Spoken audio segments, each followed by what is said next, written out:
I mean, it says a lot about them. They were in it every game, the Cardinals, and they were really good. We have a lot of respect for that organization. I know we're rivals, but what they do listen in to the Cubs manager, Joe Maddon. How close were you to hitting for Hamill in the second inning? I see you had a real guy close. If the bases had been loaded, it would have been LaStella. The fact that it was first and second, and Hammer could actually handle the bat pretty well, and as he showed you with the base hit to center field, but it was pretty close. And here in the front left. There's this idea that experience is so important in the playoffs, and people talk about it a lot. And obviously, this is a relatively inexperienced team, especially with a lot of rookies. What do you make of that? Do you think this is a group of rookies that's particularly well suited to excel in the playoffs, or do you think that possibly the experience thing could be overblown relatively? We're going to return you now to NCIS. I think they've done, coverage continues on so CBSChicago.com and the Decades channel. They really are good makeup guys. They're great character guys. They don't make excuses. They're very accountable to the moment. I think it begins there. And beyond that, I'm telling you, it's about our coaching staff and our veteran players. Our veteran players, you know, people talk about this a lot, and sometimes it's, you know, you kind of fluff it off. But I'm telling you how important it is. Our guys, and like David and John, and what you saw what Miggy did tonight, you cannot overstate how important that is.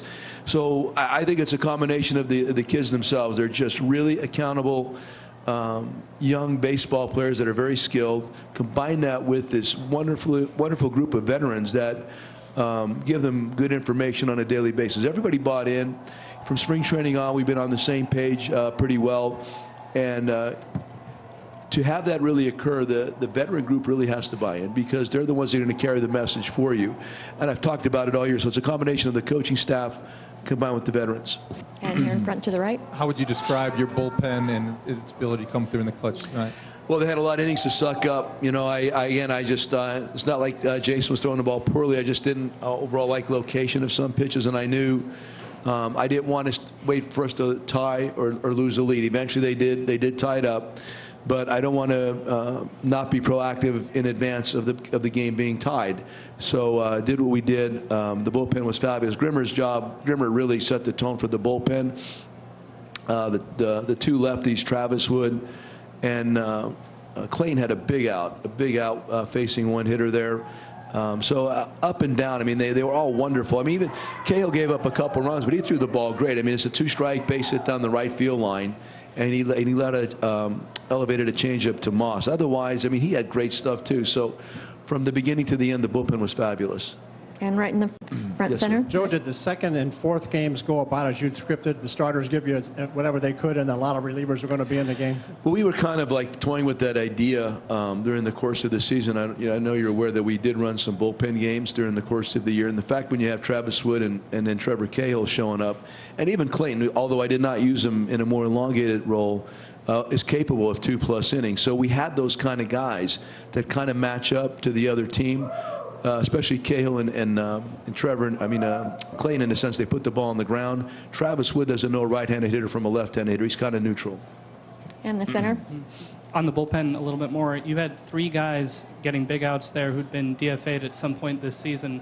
What does that say to you about your pro scouting staff, what Bott has been able to do, all that stuff? Listen, I have a lot of confidence and faith in all of our guys. It does say a lot. The fact that you have sometimes look underneath some stones. You have to turn them over and see what's underneath there. You have to research a little bit more deeply and find out.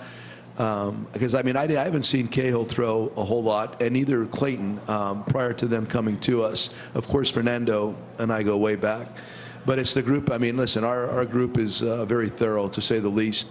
And like I said before the game today, I'm talking about our scouting department, professional free agent, and also the player development. It's outstanding. I mean, I got to see it in spring training. The entire group is really outstanding. Right here in front of you. Joe, after everything Javi went through this year, especially at the start of the year, how much did you enjoy seeing him come through in that moment for you guys? Oh, it was fabulous. Because after like last night's game, he was a little bit almost nonplussed a little bit in that game, and then came out today. And I talked to him before the game. I asked him to own the game tonight. Just own the game like you do. I've seen him playing winter ball. I've seen him in San Juan last winter. Was the first time I saw him play. And I saw how comfortable he was and how well he played, and with that kind of confidence. And I've seen it this year too. My advice to him tonight was just to own the game, and he kind of did. Okay, again, Rick. Joe, it's often said that regular season stats don't really carry over to the postseason, but how significant was it, the 2 series wins you had over the Cardinals in September? Really significant. I mean, I talked about that all year also, I think. In the beginning of the year, they had us late a lot of games, and I thought they were out-experiencing us early in the season. We'd have leads. Some of our bullpen guys had a tough time with them because, like I said before, when I opened this up, they don't quit, man. That team does not quit. They got a bunch of pros over there, and they're used to winning. So you got to play 9 innings. You cannot. You have to be relentless as they are. So eventually, season in progress, you have to at some point teach yourself a lesson and show yourselves you can beat them. And the lesson then would be to the other team that this team can beat us too. So I've always been a proponent of that. Even though you might not get it done early in the year, you definitely want to see progress by